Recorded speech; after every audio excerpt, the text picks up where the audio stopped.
Ever wonder how to make your skin bloom naturally without spending much? Refreshing and cooling effect aloe vera gel 1 teaspoon. Na magandang pangangalaga ito para sa balat natin. It's a natural moisturizer barrier preventing dryness. Sunflower oil 1 teaspoon. And can help prevent premature aging rich in vitamin E as antioxidant protecting skin. Pangangalagaan nito ang balat natin, maiiwasan ang dry skin na ayaw din talaga natin sa balat na maaligasgas at magaspang. At dito nga sa dalawang kombinasyon na ating ginamit, napakaganda para sa balat, mas minimaintain ito ang lack of moisture. Kasama na rin ang lotion na ating ilalagay 1 tablespoon. Dito nga po sa lotion na aking gagamitin na papaya, tumutulong itong magbigay whitens, hydrate at mapoprotektahan ng balat. Dahil naglalaman na rin ito ng shea butter,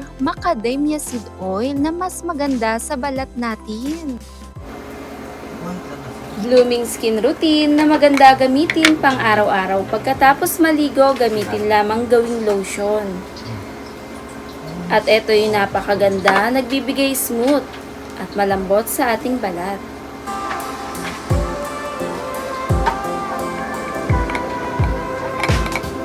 Thanks for watching, guys!